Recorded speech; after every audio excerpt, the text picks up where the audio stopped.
Okay, in this lecture, we will discuss a very interesting topic, which is operational amplifiers, also called as op-amp in short. Okay, so the operational amplifiers are basically amplifiers, but we can do different kinds of operation, right? Addition, subtraction, and integration, differentiation. So we will see that. So these are different operation that we can do using this operational amplifier. So what is an operational amplifier? Operational amplifier is an integrated circuit IC. This is how it looks like. Okay, this is the first integrated circuit that usually the student is introduced.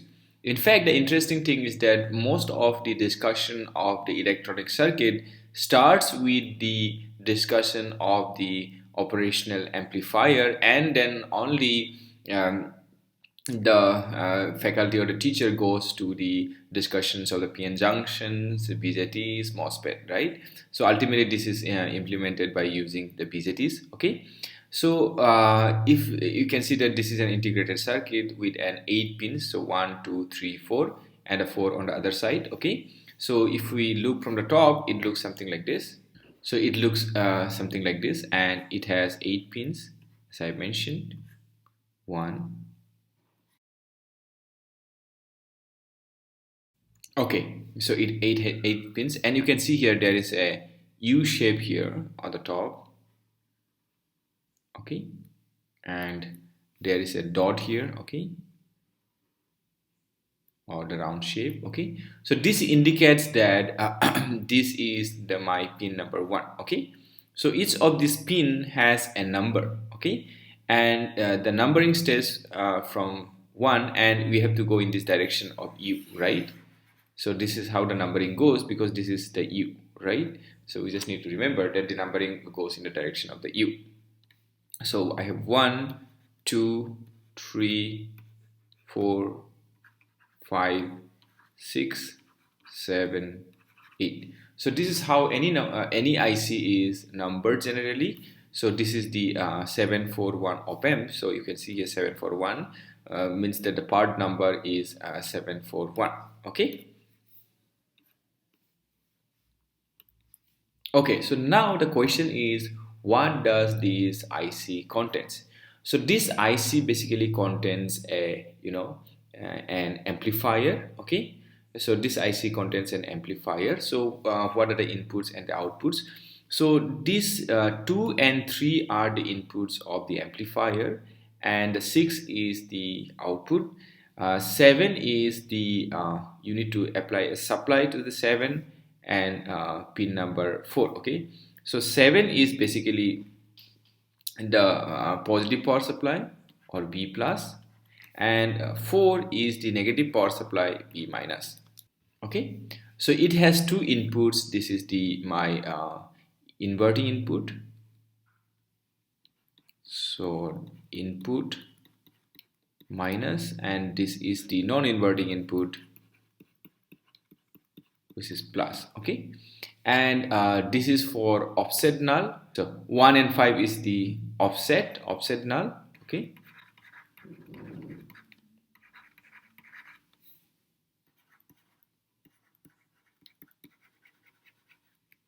okay, and the 6 is my output.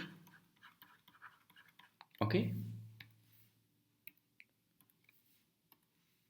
so this is how the inner amplifier looks like. Okay, so I have this amplifier whose output goes to number 6, and this is my negative, this is my positive. So the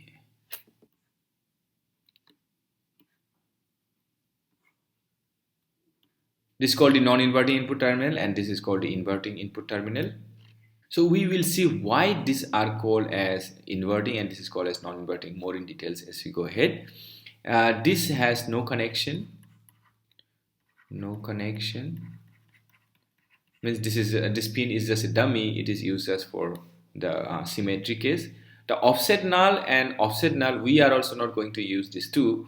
These are basically to fine tune some of the parameters inside the MOSFET, which may arise because of some fabrication issues, a mismatch in the fabrication. So we are not going to use this 1 and 5. These are not the primary pins. These are not necessary.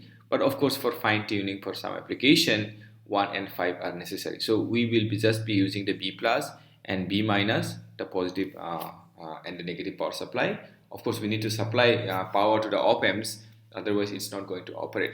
So this op amp basically is a bunch of multiple, like more than 10 number of BJTs per year inside this op amp, and they integratedly do some function. Basically, it's an amplifier with a very high gain.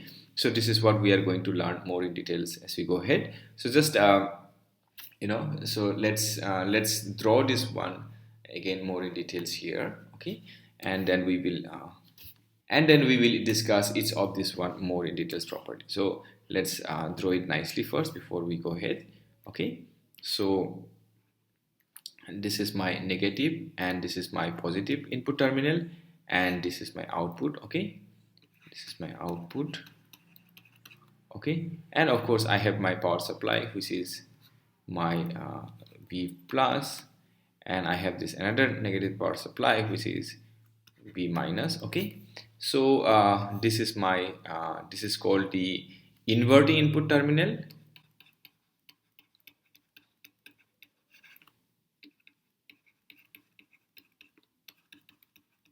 and this is called non-inverting input terminal.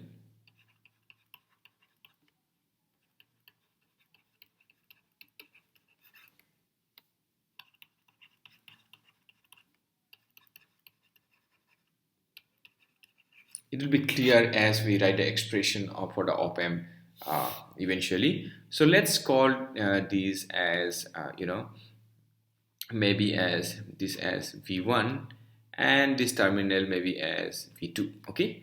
So and this is my output, okay. So and of course we have seen that this V1 is the pin number 2, V2 is pin number 3, and the pin number 4 is this V minus, and pin number 7 is this V plus, and output is of course pin number 6, okay. And pin number 1 and 5 we are ignoring. This is not required for our discussion. If you will be doing an advanced level course on the electronics, you will be discussing this offset null, and of course no connection, there is no connection on pin number 8, okay. So then what is this op amp doing? So op amp has a very simple expression that my output, okay, my let's call it as V out, okay. So V out can be written as AV into V2 minus V1, okay. So previously when we were discussing about the amplifier, we were just having one input, okay. So the V out was simply gain into V in, okay. So we were having only one input when we were discussing about any kinds of amplifier using the BJT, right? But here it is amplifying the difference of this two terminals, okay. It is not amplifying one absolute values, but rather it is amplifying the difference. So this is the difference between the op amp and the other amplifiers. Of course we have only one output, so basically we have these two input, okay. So now if we see here, if I make this V2 maybe 0, right, maybe make this V2 to be 0, so my V out is equal to minus AV into V1. So because there is an phase degree of 180 degree from this output to V1, so this terminal is called inverting input terminal. Whereas if I make this V1 0, so my V out will be AV into V2, so it is positive, it is not negative. So that's why this is called non-inverting terminal. So that's the difference between the inverting and the non-inverting terminal. It is basically the change in a phase with respect to the output, okay. From here to here I have a 180 degree phase shift, but from here to here this is there is no phase shift. So that's the difference between these two terminals, and that's why they are called respectively called inverting and non-inverting terminal. Now what are the properties of this op amp? So the properties of the op amp is very important, okay. So the first property of the op-amp is very important, is that the input impedance of the op-amp is very high. So the input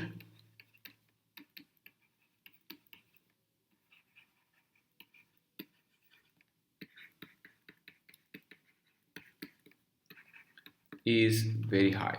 Okay, so because of the high input impedance of the op-amp, right, we can assume that the current flowing through inside the op-amp is almost zero, because it will be in the range of the mega ohms or tens and hundred of mega ohms, right? So that's why the current flowing inside the op-amp is almost zero. So this is my first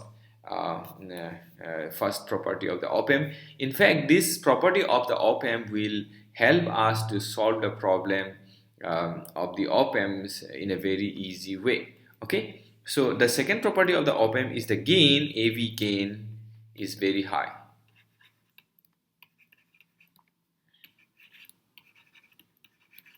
Can be easily in the order of 10 power 5 or more. Okay, so this is really a very high gain. Okay, so again, this also will help us to simplify the op-amp circuits. Okay, so the third property of the op-amp is that the output impedance of the op-amp is very low. Output impedance is very low.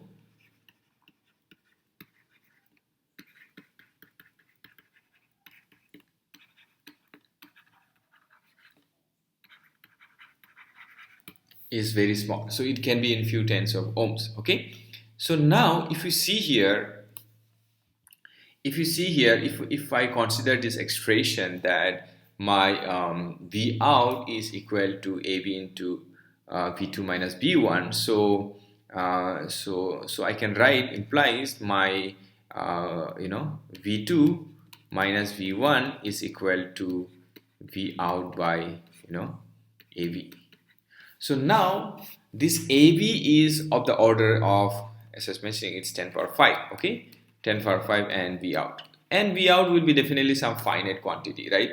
So if we assume that V out is finite quantity of maybe, just consider to be 1 volt, or let's consider V out to be at max to be 10 volt. Or V out is, even if it is 10 volt, so we can say that it is 10 power 5, means it is 10 power minus 4 volt, or it is 0.1 millivolt. Okay, so that means this is really small. Okay, this is really small. So because this is really small for a finite value of the V out, so I can say that, right, V2 is approximately equal to V1. Okay, so of course they are not equal, there is a slight difference of few millivolts maybe, but we can say that V2 is equal to V1. Okay, for a finite value of V out. Okay, so somehow or other we need to control this difference, right? Make it very small if I want to make this V out to be a finite value. So that's why this op-amp cannot be used in an open loop condition. Open loop in the condition that I cannot just apply some signal here and use it as an amplifier, because the gain is so high that if I just apply some small difference, the output is going to increase. And of course, the output cannot cross beyond B plus, right? It cannot become infinite. It is going to get saturated. It is going to get saturated either at B plus or B minus, depending upon which is higher, whether B1 or V2. Okay, so we need to make some arrangement such that the input or this difference is managed themselves, and we have to make sure that we need to use this output to control the input, right? And then only we can use this op-amp as an amplifier. Okay, so let's see an example. Let's first construct an amplifier using an op-amp. Okay, so here I will not be showing the power supply. Okay, every time I will not show the power supply. It is assumed that the op-amp has already been supplied with the B plus and B minus.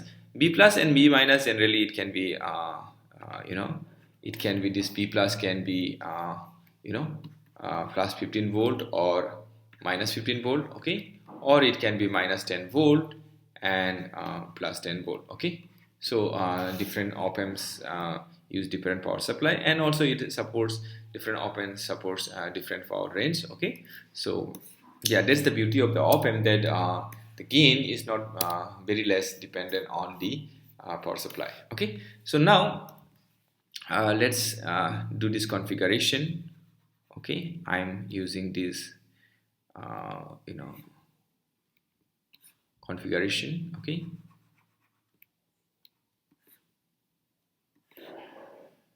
so now, as I was mentioning that, we have to use some mechanism, right, to control the input. So I want a finite value of this output, and this output I'm using to control this input, and I'm telling to the input that take care, right? Don't make the difference so high that this output is going to get saturated somewhere. Okay, so this kind of mechanism is called negative feedback, where I'm using my output to control the input such that the difference is very small. Because if I want to make the difference very small, it is not possible, right?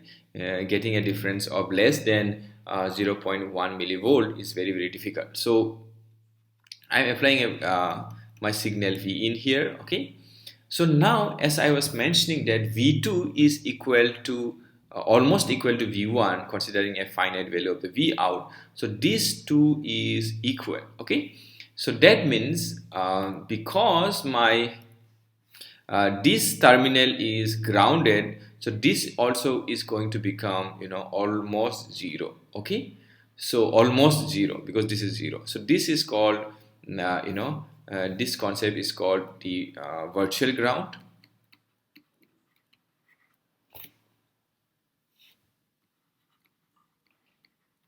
Because this point is virtual ground. Okay, this point is virtually grounded. Okay, it's not grounded really, but virtually it is grounded. Okay, so this term virtual ground is used. Okay, so now if this is virtual ground, a current may be flowing through this one, IR1. Okay, so I can easily find out the current IR1 now, and of course there will be current IR2.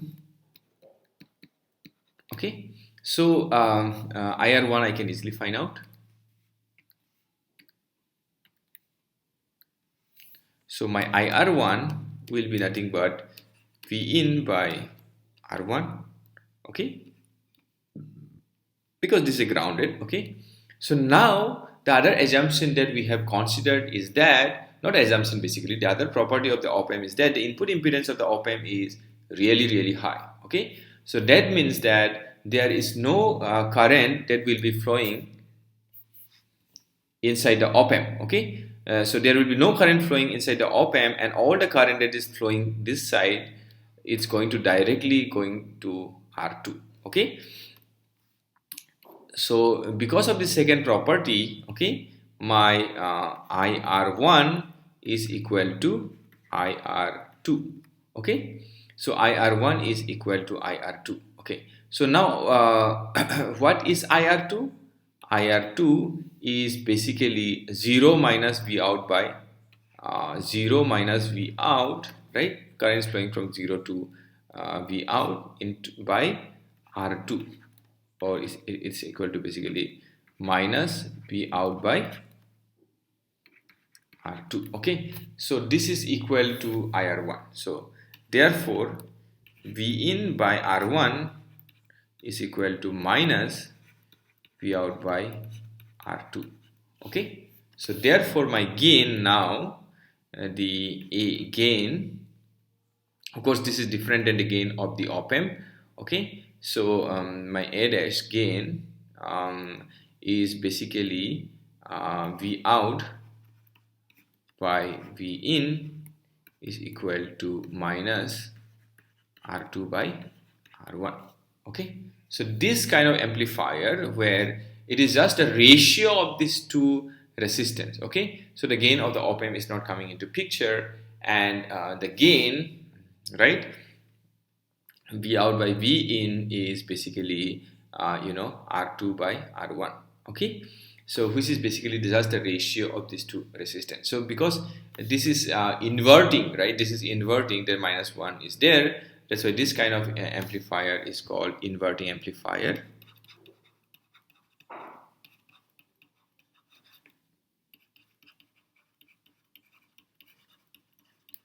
So this kind of amplifier is called inverting amplifier. Okay, so we can this is how we can construct different kinds of amplifier using the op-amp. So one may say, oh, I'm not convinced about this one, right? Why this should be virtual ground?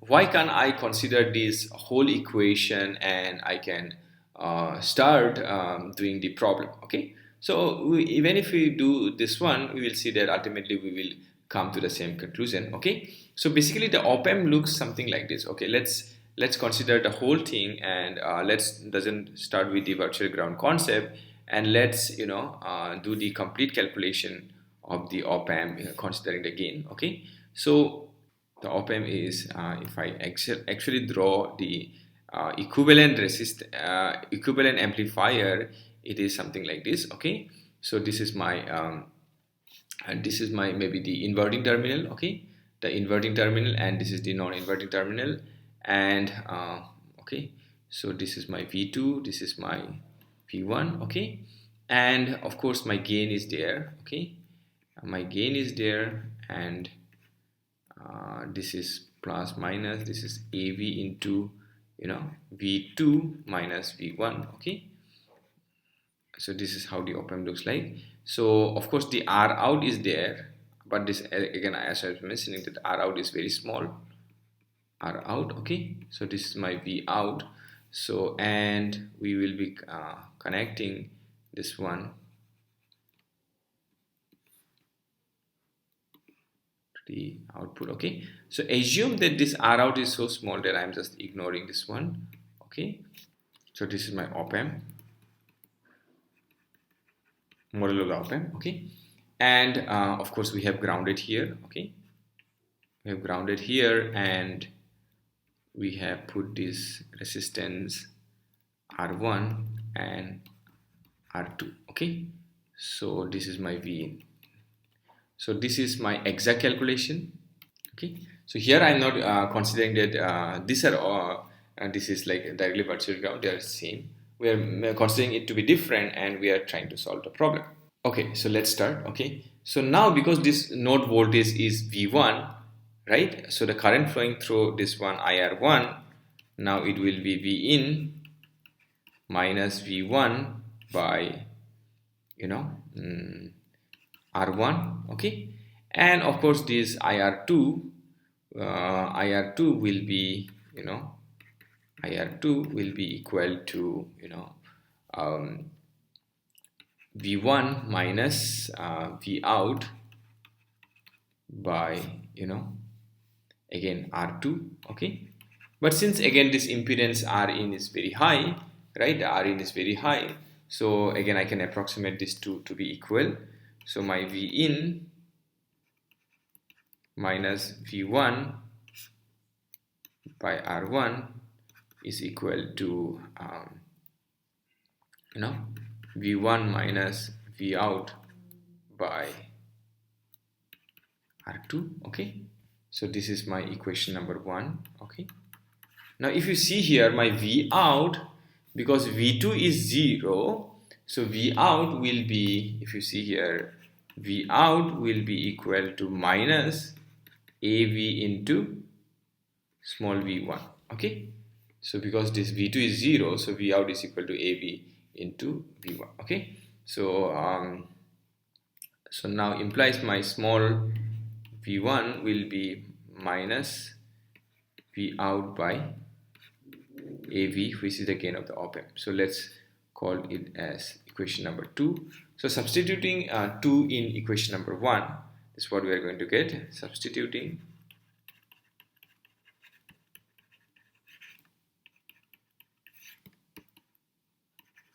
in 1, we have, so if I substitute this one V1, so what I will get here is V in minus, okay, so minus V in, so it will become plus V out by AV. Okay, and of course I have my R1 here. R1 is equal to, again it will be minus V out by AV, okay, so minus V out, okay, by R2, okay. So what I will do is I will sum up all the,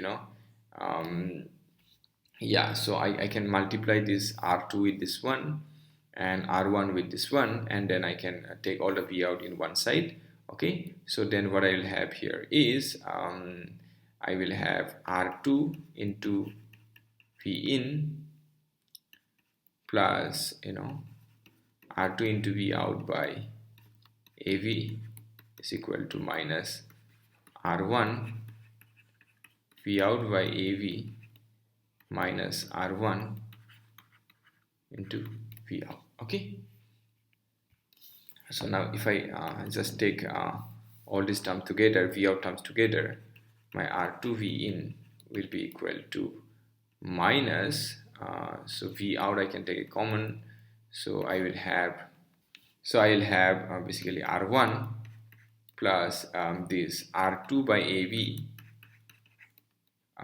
and plus R1 by AV, okay. So this is what I'm going to get, okay. And then therefore my V out by V in gain, V out by V in is going to become, so minus, okay, the whole thing R2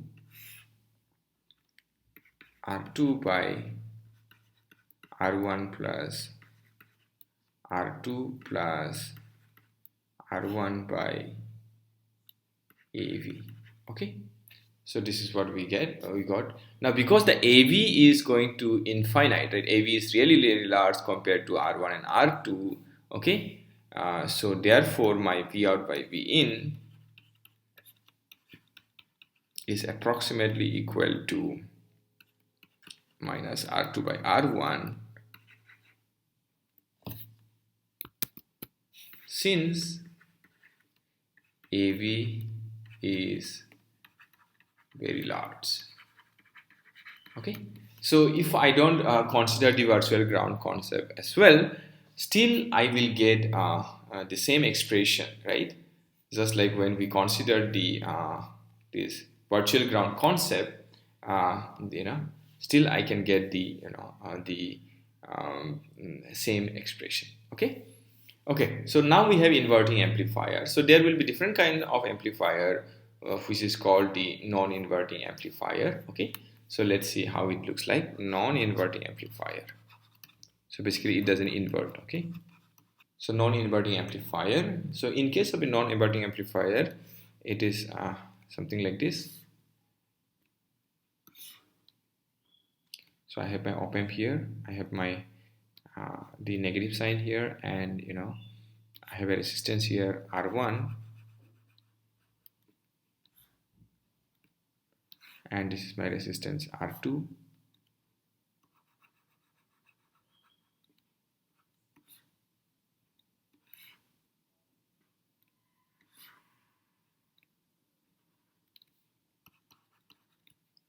This is my R1, and I'll be applying the signal my V in at this node, V in, and this node will be grounded, okay.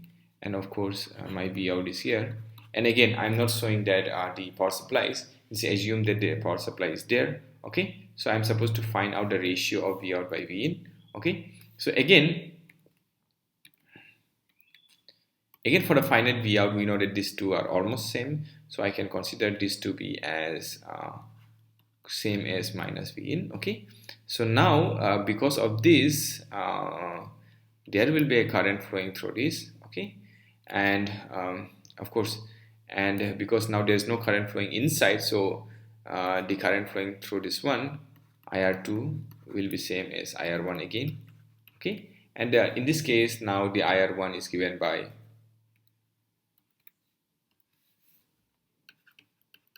IR1 is given by or IR1 is equal to IR2. So let's write the expression for both. So what is IR1? IR1 will be V in by R1, okay. V in by R1 is equal to IR2. IR2 is basically V out. The direction of the current is this side, so V out minus V in by R2. So basically it is V out minus V in by R2. Okay, so let's try to rearrange this one. So my R2 will get multiplied with V in, and my R1 will be multiplied with V out minus V in. So I can take this V in common this side. So it's basically R1 plus R2 V in is equal to R1 V out. Okay, so therefore my V out, my A dash, or the gain V out by V in will be equal to, you know, 1 plus R2 by R1, or let's call it as to be AV dash. AV dash. AV is for the gain of the op-amp. So to differentiate between the AV and the gain of the configuration, in inverting and non-inverting, I'm using this dash. Okay. So this is a non-inverting amplifier. So non-inverting amplifier because you can see that there is no negative sign in front. Okay. Okay. The next configuration that we will discuss is the summing amplifier. So as the name suggests, this is an amplifier to do summation, basically a weighted summation. So let's see how to do that. This is my op amp, okay, and this is my negative, positive. The non-inverting terminal is grounded again, just like in the inverting amplifier, and here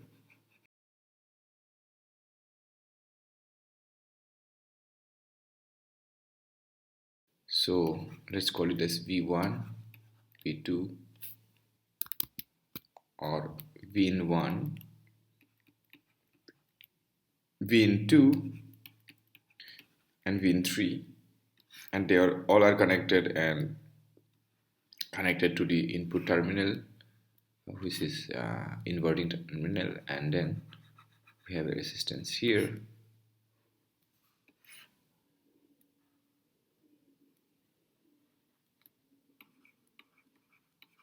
Let's call this resistance as RF, this as maybe R1, this as R2, and this as R3. Okay, so let's see how it works.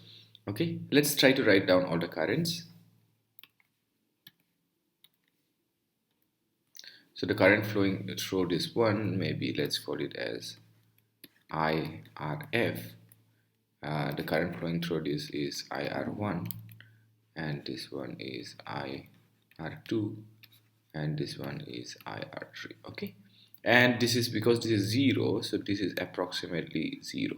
Okay, if I try to write the KCL at this node, so sum of all these currents equal to IRF. So IRF is equal to sum of all these currents, which is IR1 plus IR2 plus IR3. Okay, so now what is RF? So because it is 0 minus V out by RF. Okay, so IRF is 0 minus V out by RF is equal to IR1 is basically V in minus 0, V in 1 minus 0 by R1. Similarly, IR2 is V in 2 minus 0 by R2. I'm not writing the 0 here. And this is also V in 3 minus 0 by R3. Okay, so if you see here my V out, therefore V out is equal to minus RF, right?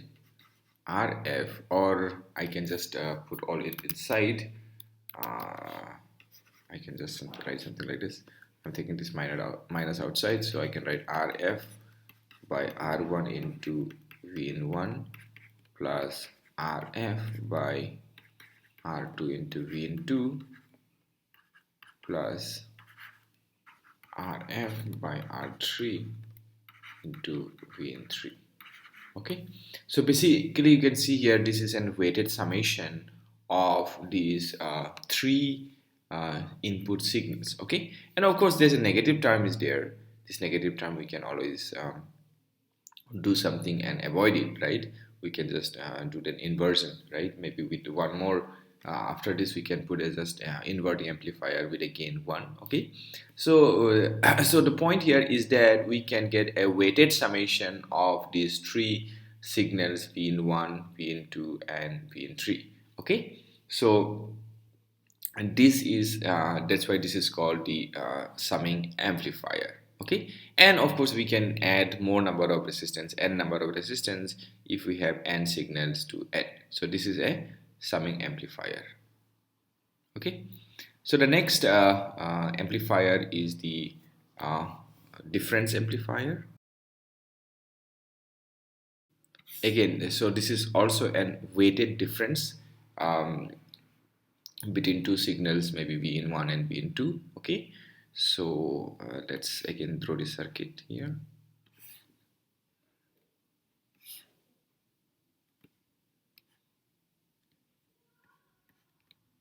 Okay, so I have a resistance here, this connected to this inverting terminal, and then another resistance, let's call it to be RF.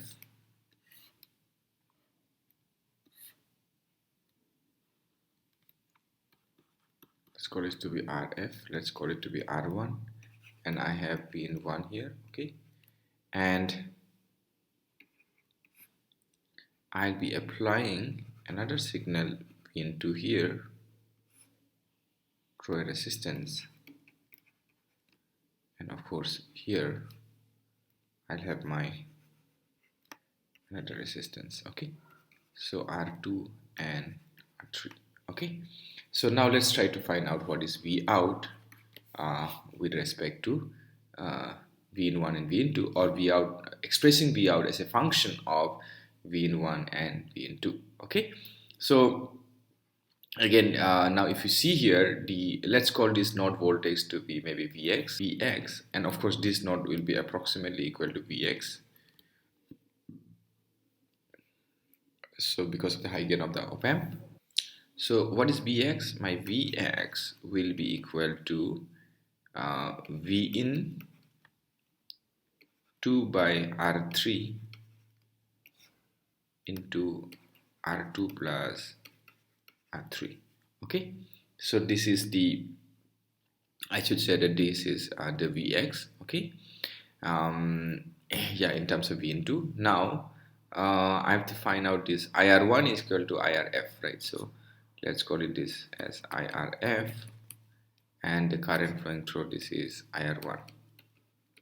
Okay, so again and again, you know, we are using the same expression. So my IR1 is equal to IRF, implies what is IR1? This is V in 1 minus Vx by R1. Okay, and IRF is again Vx minus V out by RF. Okay, that's it. So I just need to substitute this Vx from equation number 1. Okay, so before substituting, let's try to make some little bit rearrangement. Okay, implies my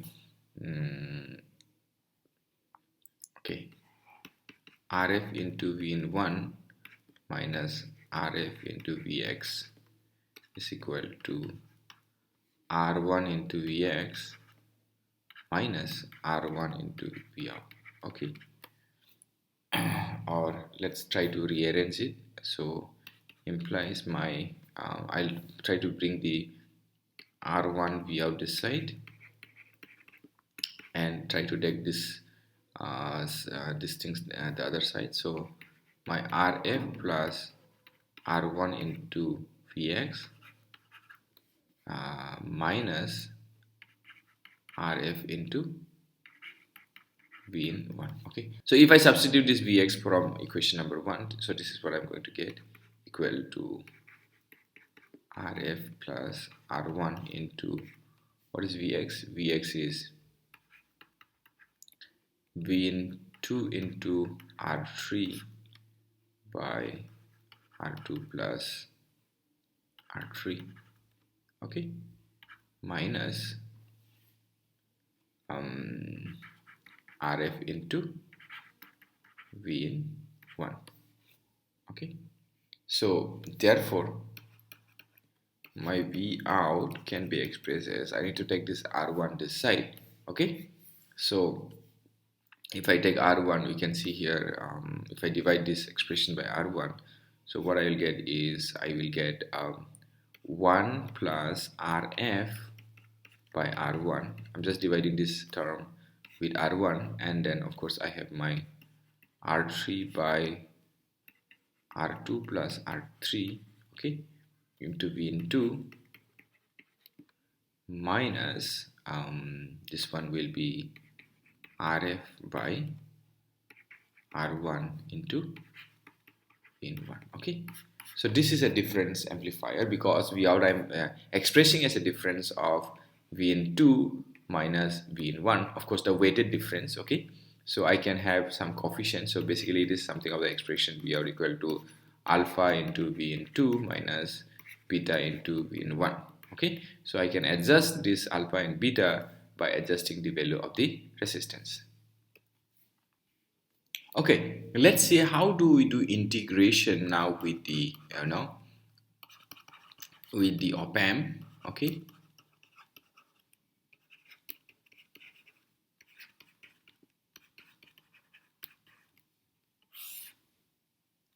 So let's see how do we do integration with the using this op amp. So this is my op amp, and what I'm going to do is, again I'm going to connect this non-inverting to the ground, okay, and I'm going to connect a resistance at the inverting at the inverting input. So this is my V in, and on this part I'm going to add a capacitor. So the configuration is quite same as the inverting amplifier, except this resistance which is connecting from the V out to V in is now a capacitor. So this is my R, okay, and this is my C, okay. So let's see how this op amp is going to do integration, okay. So now if you see, this is ground, okay, this is virtually ground, this point, okay.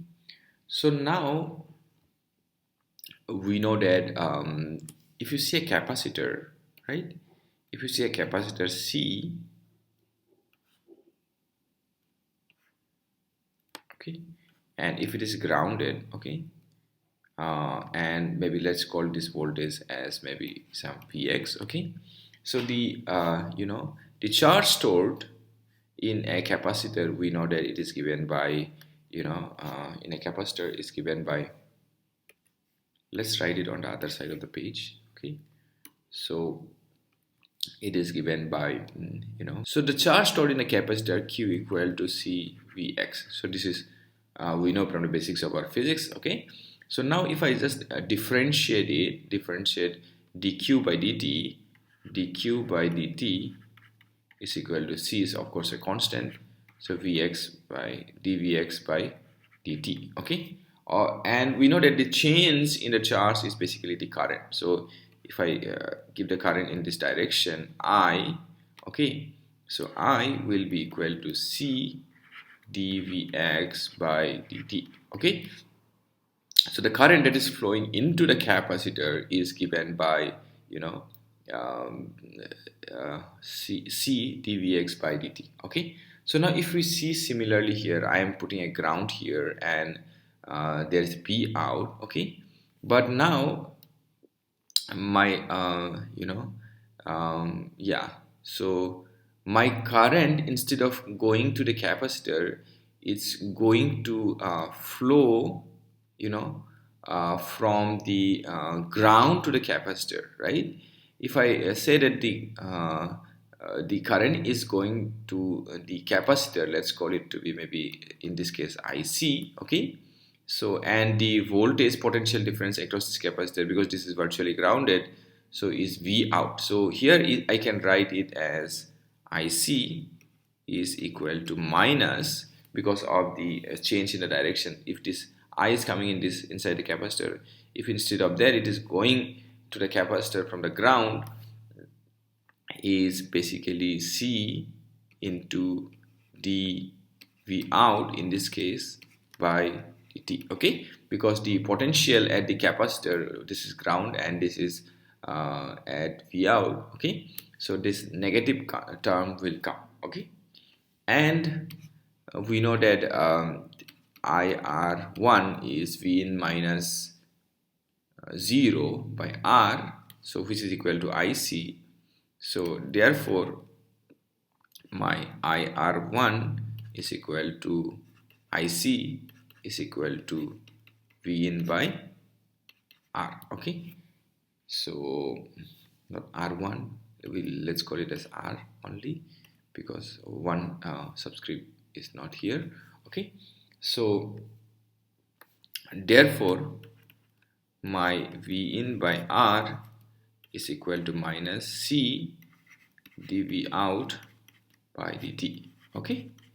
So therefore dV out is equal to so I'm just rearranging it, dt will come this side and C will come minus 1 by RC V in dt, okay. So basically I can do the easily integration. So from V out, if I do the integration of this one, okay, so let's show here integration, and of course the integration, because this is a constant term, okay, from 0 to time t, okay, it's also from 0 to time t. So my V out will be given as, okay, so it's basically the integration of this one. So in this case, if there is an initial surge, okay, V initial, okay, V initial surge in the capacitor, it will be something like that, because we know that in the integration, depending upon the initial value, right, we need to initialize it, okay. So dV in by dt, okay. So this is the integration. If the initial charge of the capacitor is 0, this V initial is going to become 0. But if there is some initial charge in the capacitor, okay, then this V initial will come, okay. So where my V initial, so I missed an I here, where V initial is the voltage of the capacitor, okay. So this is how the integration works, okay. But of course in actual implementation we need to provide a DC part. So if you see here, this is not be allowing the DC to come from here to here, and the op-amp that feedback configuration will not work. So that's why you will see in the lab also that there will be a resistance RF, okay, that is connected in parallel with this C, and this RF is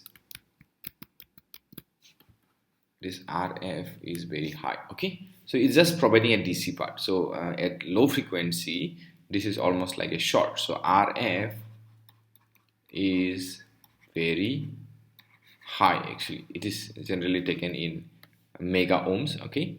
So that this doesn't interfere the integration operation, okay. So because if this RF is very small, it will try to discharge this capacitor, right, and it will be disturbing the integration operation, okay. Okay, so this is how the integration works with the op-amp, okay. So now let's see, using the same principle we can do the differentiation also.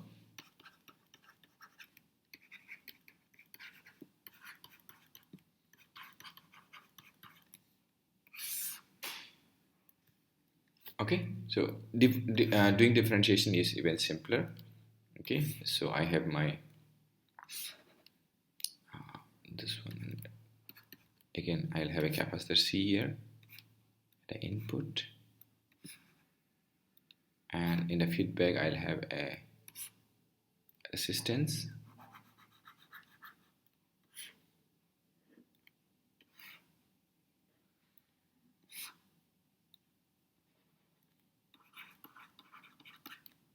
and let's call it to be R.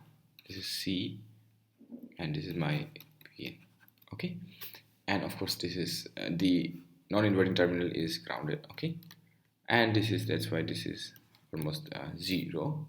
Okay, so the current that is flowing in the capacitor I, we know that I is equal to C dV in by dt, based on what we have seen there. Okay, and this I is going to flow in this resistance. Okay, so this is going to become IR. So this is same as IR, and IR we know that it is minus V out by R. Okay, so therefore my V out is going to become minus RC dV in by dt. Okay, so this is how we can achieve a differentiation using the op-amp.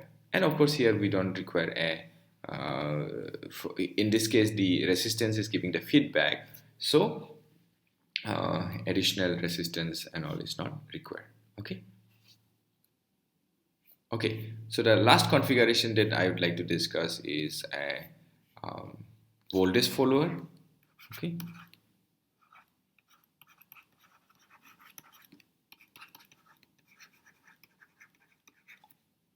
so as the name suggests, the configuration follows this voltage. Okay, so now here what we're going to do is I have my negative, positive. Okay, and this is my V in. I'm going to connect in the positive terminal, and I'm just going to connect the non-inverting input terminal with the output. Okay, P out. Okay, so now we know that this is approximately equal to P in because of the high gain. So therefore in this case it is just as V out is equal to P in. Okay, so and this is a voltage follower, so the V out is following the V in. So now generally we can have different questions. Okay, so we understood. Okay, the V out is following V in, but what is the use of this amplifier? Okay, so or what is the use of this voltage follower? It has varieties of uses. The first use is that we know that this output impedance of the op amp is very small. Okay, so now there may be a situation where I may have to drive, you know, um, where I may have to drive. So I may have some voltage sources which has a very high source resistance in, and it may have to drive a very low resistance. Okay, so so what happens is I have a you know, I have a V in here. Okay, and maybe I have a very high resistance RS. Okay, now if I'm supposed to drive maybe some load, okay, RL, and if this load RL is very small, my V out is basically, you know, V out will be equal to RL by RS plus RL into V in. This is quite similar to the common collector configuration that we had discussed. Okay, so now because if this RL is very small compared to RS, because of this voltage division factor, V out is going to become very small.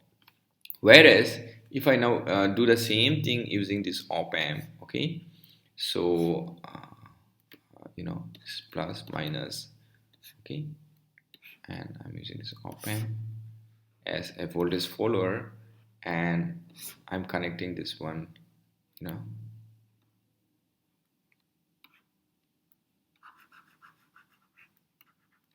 this V out, RL is connected here, and you know,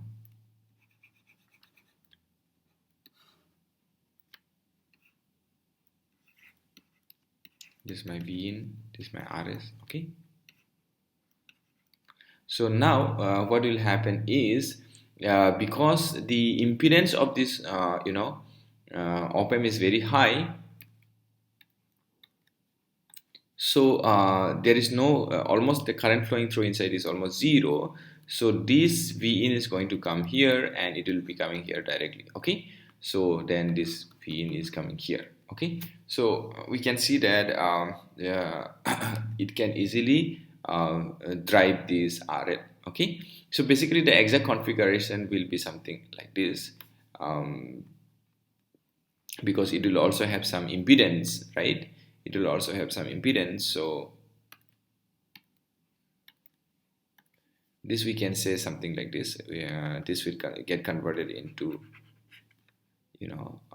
my RS,